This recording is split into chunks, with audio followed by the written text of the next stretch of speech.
Most overrated triple net asset in the market today? I'm going to go car wash. I think Wow. there are too many. The build outs are getting too expensive, and there's not enough credit behind most of the operators. Wow. Tax benefits are great, though.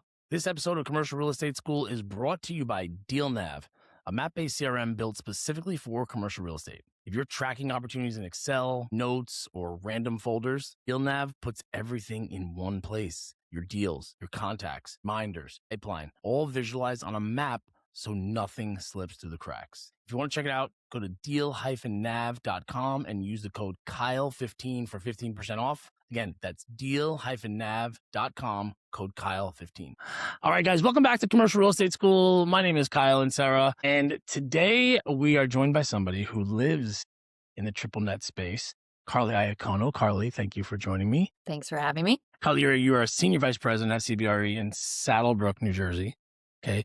As far as I understand it, you are the one to go to for anything about acquisitions, dispositions, corporate sale-leasebacks, which I'm super interested in talking about. And you're also a podcast host, Commercial Real Estate Now. And as far as I recall, you were with Chris for how many years now recording the show? Some version of it? I've run commercial real estate now for 6 years, which is Wow. wild to think about. Yeah, On co-host once a month with Chris Ressa, like you mentioned at DLC. that's it Time is such flies an when you're having fun. Yeah, I mean, at some point, you gotta just have a little bit of fun with this job. At least that's what I think. But I do remember I was telling you before we got recording here, looking at you guys on YouTube talking about this stuff 6 years ago, and it really has been educational for me. So thank you for all the content you guys put out. But I want to talk about this triple net lease investing. As a restaurant guy, not really stuff that I would interact with, but as I've kind of grown in my career a little bit, and again, watched a bunch of your episodes, for someone who's new to this, what is triple net mean? Triple net, investing in triple net properties actually mean, and why is it so popular? So it's a fascinating asset class because it's so diverse. I tell new clients to think of it this way. When you're driving down the street, any freestanding building that you see with a national company in it is almost certainly an investment property under a net lease structure. So that is everything from a Lowe's to a car wash to a fast food restaurant to an urgent care to single tenant industrial to single tenant medical. It's just so diverse. So net lease at its most basic form means that the tenant pays taxes, maintenance, and insurance in addition to rent. Those are your nets. So they're paying rent and then they're basically paying everything else connected to running the property. Now, there are a lot of variations, of course, on lease structures, but that's the gist. And it's so popular because it's a completely passive form of investing if you have a true absolute net lease. So you can be sitting in northern New Jersey and own an asset in Milwaukee that's going to just cruise along day to day, and you're going to have very little involvement in it. So the passive nature and predictability of the returns are two of the main driving factors for interest. So if I see a mom and pop car wash, right, versus a McDonald's versus an urgent care, all single tenant properties, all net lease properties, but cap rates and value of those things are driven by what exactly? So many different factors, but I'll give Oh you some man, of the big ones. geeking out. Yeah, exactly. Let's go. The duration of the lease term is a big one, right? So the longer the term that the rent is guaranteed for, typically the lower the cap rate, the higher the price is going to be, all other factors consistent. And these leases, when they're first put in place, will be 15 or 20 years minimum, with another usually 25 to 50 years of options. So these are very long structured leases, and that's one thing that makes them attractive. Another thing is the guarantor of the property. So you could have McDonald's corporate, the whole corporation backing your lease, right? That's a big entity with a lot of financial backing and wherewithal. So you really have great surety that you're going to get your lease payments, whether they like being at that location or not, right? That's your guarantee in the lease. Now, there's a big range, of course. You mentioned a mom and pop car wash. This might be a 2-unit operator. That's not going to be as secure as a corporate McDonald's, right? So that factors into the return as well, because everything in real estate is risk reward, as we know. So the higher the risk, right? The more return or reward an investor's Oh, going to want. that's okay. Great. So now we're getting the cap rate stuff, which as a leasing guy is kind of like a little bit of a foreign language for me. But so you're saying risk reward. So if I'm going to take a little bit more of a risk on this mom and pop car wash, I think they're for whatever reason they may have a 7 cap versus a 5 cap on like a McDonald's. Is that? Yeah, I mean, correct. I think the spread, I'm just you're throwing it just out making up there. numbers, Yeah, I'm but making up numbers. I don't even really know conceptually, what it means, but yeah. conceptually, yes, right? A McDonald's will probably be closer to like a 4 cap, Hmm. and the car wash probably closer to an 8. But yes, that's the idea, right? Your return is going to be higher if there's more perceived risk in the deal. And one way to gauge risk is how strong your tenant is or is not in that example. So, is there a better example? Because No, I I really want to think it's understand just this because great. I'm thinking what I'm thinking is if I'm a triple net lease investor and I invest in I'll use a car wash as an example, and that car wash goes out of business. They whatever for whatever reason they can't make it. That person might not necessarily be landlord type, right? They don't want to go hunting for a new person. They got to hire a broker to do that stuff. But what's the main difference between somebody who would invest in something that's a little bit more risky, like that car wash, versus somebody who's investing in a McDonald's or a Chick-fil-A or something of that nature? It really depends on what the goals are of the investment. Is the goal to maximize yield? Is the goal equity preservation, right? Are we just trying to find somewhere to park money to get a stable return for a very long period of time with very low risk? You can think Mm, of it like the stock market. Are you buying an index fund or are you putting it all in the hot new AI stock, right? They have mm, different risk profiles and you're expecting to be compensated for that risk. So it's the same thing in investing. And who buys what deal really depends on what their appetite is for risk and what their goals are. Also, do they want to be involved? Are they okay re-tenanting it, right? Some of the shorter term deals with less strong tenants could be very attractive if it's a developer, right? Maybe they mm, want the tenant to leave over time. Maybe they're land banking it, hoping the tenant leaves in 5 years because they have a new, better concept, or maybe better is not fair, a different tenant that they mhm. want to put into place there, right? So Right. things are attractive to different profiles of buyer, which really makes the market go around, right? If everyone only wanted one type of deal, it'd be a very boring business. But there's a wide variety of criteria, which makes it interesting.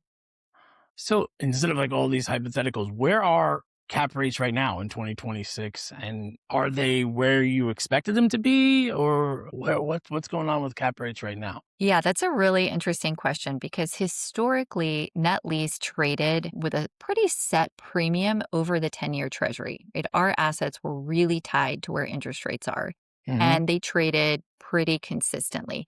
What we're seeing right now is more of a variation for tenant business type risk and credit than before. So Mm, I'll give you a few examples. Drugstores, right? CVS is investment grade credit. They're a corporate guarantee, huge, very successful company. Their cap rates are trading at a wider spread over interest rates, meaning the cap rate's going up more than we would expect because there's some uncertainty in where pharmacies are going to be in 10 years. So mm, that's considered business risk, but not tenant risk, right? They're going to pay their lease obligations through the base term. We're not worried about default. We're just worried about what that building is going to be down the mm, line, right? So that's one thing affecting cap rates. On the other side, we have very, very low construction for freestanding corporate tenants. Like there's just mm, not a lot of new construction.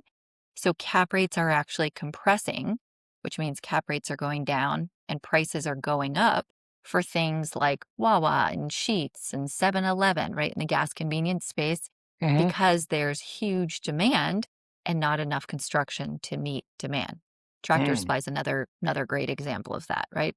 Strong corporate guarantee, not enough construction to meet demand, so their cap rates are actually compressing a bit. So it's Wow. it's a nuanced story, but you'll see everything from a 4.5 cap rate on a new construction Wawa up to, an 8 cap on a shorter term Dollar Tree. It's a pretty big range right now. So just because I don't know, but what is historically, because you just made a LinkedIn post about this, I think. Historically, what is the connection between the interest rate and the cap rate? Like, Yeah, so Why is that? So why are they correlated? they would move in tandem because many of these assets are financed and Uh-huh. an investor would want to spread over interest rates because Right. if you're an investor, you want to make money, right? That's why Yeah. most people are in this business, all sides of it. But that's why people invest, right? To either preserve capital or to have cash flow along the way. Well, if you're getting financing at 6% in Mm, today's market, historically, you're going to want yield above that in your cap rate to make what we call the deal pencil, meaning you right. have cash flow that makes sense, right? So if interest rates are 6%, the spread above that, 150 basis points, 200 basis points, really, to be generous, puts you at a 7.5 to 8 per cap rate. And I'm just saying this is what would be logical, but that's not where cap rates are right now. So Hmm. that's where it's like historically, the market kind of moved really in parallel with interest rates. And now we've seen a bit of a decoupling where the tenant and quality and risk is being taken into account more than just Yeah. where interest rates are. So that's been the Wow. shift. Wow. Okay. So that's interesting because there's a little bit of what I'm seeing actually happened in New Jersey. A Popeyes franchisee, Yeah. for whatever reason, left, and we were trying to get one of my emerging brand tenants in there, and he was adamant, like, "This is the space for me." And I tried to tell him ever so politely and I'm sure. cordially, the property's not as valuable with you in there as opposed Mm. to either another Popeyes franchisee or any other QSR corporate tenant Yep. or large franchisee. That is something that I'm starting to see a lot more of. These emerging guys are finding these Burger Kings, Wendy's. Is that impacting like your day to day at all? Are you seeing any of that? That's purely just an aside. Yeah. So I know the leasing's been tough, right, from Mm, your side to find yeah, space because there's been such limited construction. I mean, we're hearing that across the board. Vacancy is very low, very tough to find the right locations for tenants who want to expand. And if all the nationals are trying to expand at the same time, your cool emerging brands are trying to expand, and you're a third party investor and owner, you're probably going to pick the known entity if everything yeah. else is the same, right? So that's very tough from your perspective. From ours, I mean, we really don't get involved if the property is vacant. So Mhm. we'll kind of make connections, connect owners to leasing brokers, get the property stabilized, and then we'll sell it. So it's really more on the which exit is going to be the best for the owner. That's when we get involved in tenants, reviewing tenants. See, man, I knew I was missing out. So it sounds so much more. Yeah, there's so much Come more on going on. over. No, just kidding. The water's fine over here. Yeah, exactly. No So stress at all. It's great. no, yeah, I'm sure it's a Hmm. cakewalk. Yeah, So you specialize, and I hear you talk a lot about these corporate sale-leasebacks. What can you walk me through an example of how that benefits both sure. sides, I guess, in that dynamic and what exactly it is? So this is a completely different part of the net lease market and probably my favorite because it's so interesting. A corporate sale leaseback is when a company owns the real estate and operates the business. They choose to sell the real estate and become the tenant, right? That's the sale and leaseback part that's in the Hmm. name. So why would they do this? Number one, because they can get really outsized proceeds because when they're the tenant, the property is so much more valuable than if they were just selling a vacant piece of property, right? The lease adds exponential value Oh, right. to the property, right? So they're really getting significant proceeds. Two, this is a non balance sheet transaction. So their lease can be expensed as an operating expense. Whereas if they own the real estate, they're limited by depreciation and interest expense. So it becomes a tax conversation and how they, one, take a huge asset off their balance sheet or huge liability and turn it into an expense that they can then just write off, right? Oh, So it's really a financing tool. And then the third thing is every dollar that you put towards rent multiplies significantly because of the cap rate. It's just math. But if you were to put a dollar towards rent at a 6 cap, that's going to give you $17 back roughly. It's like 16.6 in value. oh, wow. So, right. And you then can Huh. take that money through your sale leaseback and go buy another business. You can invest back in your business and then get returns operationally, right? So it's not like you just take that money, outsized return, and you sit on it. If you Right. then take it and reinvest into the business, now you're talking double multiplier, right? Hmm. So they're really interesting deals. There's a lot of nuances to the structures. Obviously, you want to make sure that the company can pay the rent, that it's sustainable, that it's not hurting their business, right? To sign this lease with themselves. Uh-huh. And you want to make sure the term, the duration of the lease matches their business use case, things like that. But it's a really fun part of the market where you can structure something that works great for the operating company and then also for the buyer, because the buyers are structuring these leases at the buy. So Hmm. it's really it's a negotiation on two fronts, both the sale and also the lease, which can be quite interesting. So this would be for any single tenant net lease property, right? Or is it more? Does it? Is there one? Is it more QSR based, more of these CVS type stores, or is it really an opportunity for anybody, or an option for anybody to consider? Yeah, I mean, anyone can do a sale leaseback. That is just like the structure of it. But I think the question really is what would have buyer demand and what wouldn't. Mm. So if you're a one unit dermatology practice, right, and you're saying, I want to like get outsized returns for my medical building, I've had this happen, exact scenario. And I want to retire, and maybe some other doctors are going to take over. We're going to do a sale leaseback, right? The buyer demand for that is going to be quite low Mm. because all the questions are going to remain, well, you're exiting the business and there's really Yeah. nothing else backing this new lease that we're writing right now. So why am I paying a multiplier when I'm not sure about the durability of the income, Mm. which is the rent? I So got sale you. leasebacks really work best when the company or the tenant is strong. And that could be a, 30 unit QSR operator. It could be a large manufacturing company. It works for a lot of use cases, but whoever is signing the lease has to be strong and there has to be duration to make it work. Really 10 years at a minimum on the sale leaseback, ideally 15 to 20. So is there something about, like, is this something that the owners are bringing to you, or you're kind of looking at them and having a conversation and it's like, hey, did you ever consider a sale leaseback? Or is it something that these operators know, like, this is an option I may be looking to pursue? I mean, how normal is this, I guess, for Yeah, I guess, it's a an little bit operator? of both. It depends on the sophistication of the operator, right? If it's a private equity owned company, this is a very common tool for private equity to use, right? They'll buy a business through merger or acquisition, and then Hmm. they'll spin off the real estate through sale leaseback, right? So that's like a known tool in the toolkit, let's call it, for Yep. M&A activity. But then you have smaller companies or family owned businesses that maybe aren't as familiar with it. And Hmm. it could be an accountant, it could be an advisor who says, have you ever thought about this? And Right. then they come to us. So that's how we find them. It's a little bit of both. Wow. So how did you get started in this? Did you get started in the investment sales side, or how did you get even started in commercial real estate? Yeah, windy road. I started in finance, actually. It was litigation Oh, consulting. So we were the financial experts our firm brought in for high profile legal cases. okay. Sounded really cool, right? I got to work That sounded across a really lot of cool. different industries. Yeah.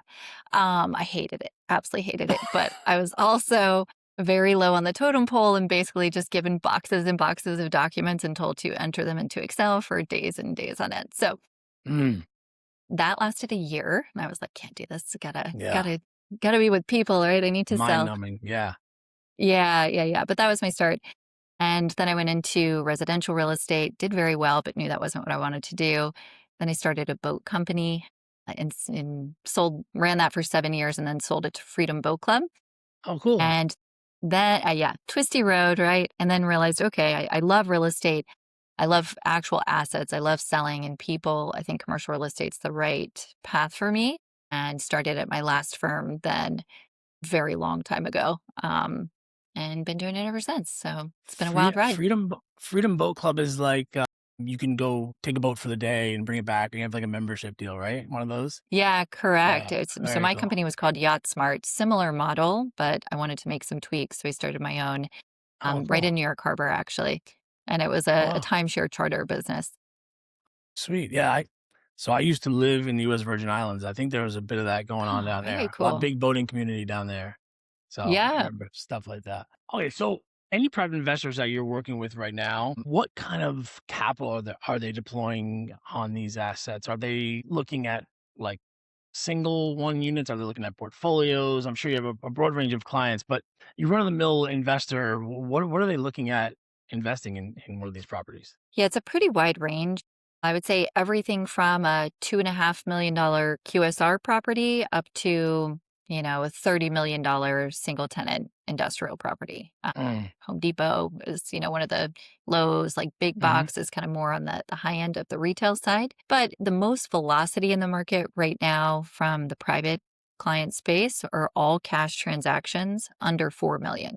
So those are going to be a lot, not all, but a lot of your gas convenience. Okay, let's say under 5 million to be more fair. Hmm. Sheets and Wawa have big development programs underway. So we've been selling a lot of those. Starbucks is very active, sold a lot of those recently. Hmm. Your standard QSR, right? Chick-fil-A and Popeyes and all of those. And that's really the space because you can buy them all cash. Well, a lot Hmm. of people can. The cap rates are really quite compressed. And the fact that the financing doesn't really pencil is less of a concern because they're just trading in and out of them all cash. So the 1031 market has really been the most active segment right now. Really, that was my next question. Yeah. So they do drive a lot of that volume, right? In that Yeah. space, it's 1031.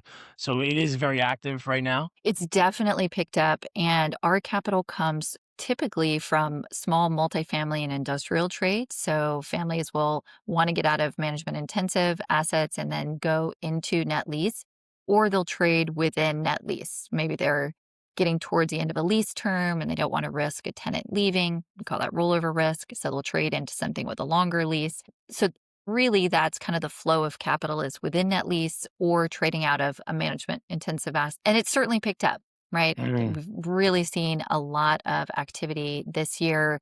I think it's because people were on the sidelines for so long, waiting for interest rates to come down, waiting for the Oh market to yeah. quote unquote improve, right? We had 3 very slow years after 22. And then end of last year really started to pick up and everyone just kind of said, you know what? We got to make this environment work or we're just not going to do anything. Yeah. And so we've seen a lot of investors come off the sidelines and just kind of deal with interest rates where they are and try to make things work within the current market conditions.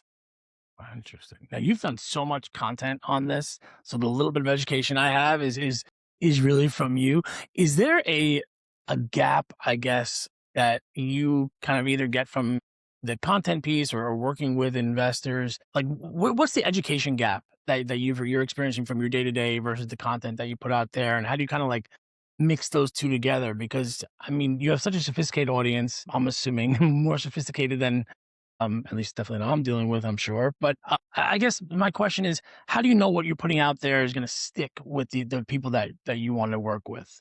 It's an interesting question because not everything does Yeah. resonate with everyone. And I think you just, if you're putting out content, you're sharing market updates, you can't expect that everything is going to be relevant for everyone you might want it to reach. And I'm okay with that. So some interviews or some content we put out is very technical, right? Or Mm, very specific. And then some is broader, more entry level. So I guess the goal or the hope is we're educating and we're adding value for everyone on the investor side from a private client buying their very first deal up to an institutional investor that has a huge portfolio and still wants to understand the nuances of the market. So the goal is really to bridge that gap and make mm, sure something every week or so, every few weeks, right, is speaking to both sides of the market.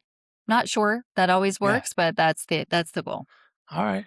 And I mean, we don't have to get into the details, but I know that content is not always such a easy pill to swallow for these brokerages.